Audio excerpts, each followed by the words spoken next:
After I was discharged home, it became clear that I had problems with my short-term memory, concentration and speed of thought. There was a huge gap between my pre-ICU level of cognitive function and what I now had. With no obvious improvement within the first month or so, my GP referred me to neurology at my local hospital for an initial assessment. I was reviewed and passed on to their brain injury team, where I underwent an extensive memory evaluation. I was dismayed when told that my results scored below the bottom end of normal, and normal is a very wide range. I knew I had problems, but I hadn't realised the full extent of my cognitive decline. I spent around 18 months under the brain injury team as an outpatient, being taught coping strategies, many of which I still use today, as they are now embedded in my daily routine. I worked for a large government department and my job was held open for 20 months, but alongside my physical issues, I no longer had the cognitive abilities to carry out my duties, and I had to accept medical retirement at the age of 49 on the direction of the work doctor.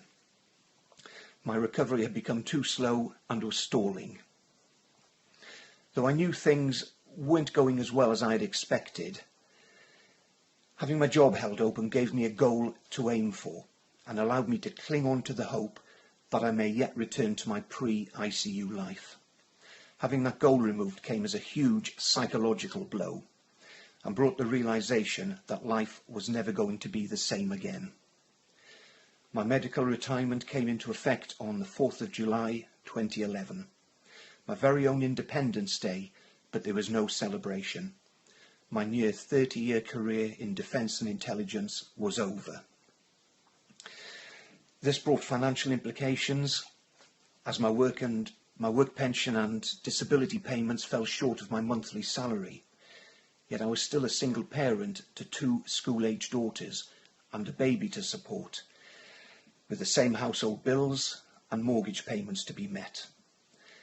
Huge adjustments had to be made to my budgeting, as I was the sole income stream to my household.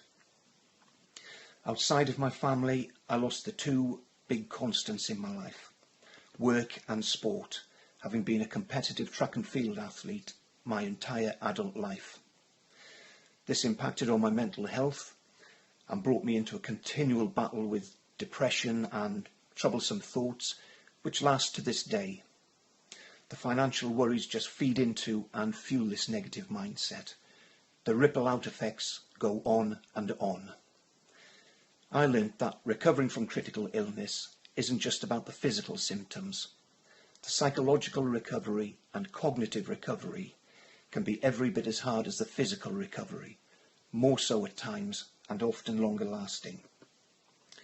I always feel uncomfortable talking about the negative side of survival, because due to the expertise, diligence and care of many doctors, nurses and physiotherapists in the Department of Critical Care at Gloucestershire Royal Hospital and the ECMO unit at Leicester Glenfield Hospital, I was able to come back from the edge of life and return home to my family. I am also very aware that there are many grieving families whose loved ones did not come home. But there is giving us back life, and there is giving us back life worth living. And those are 2 very distinct outcomes, in my opinion. Some may be happy to have the former, but I wanted the latter. And nearly 12 years later, I'm still not sure if that is what I have.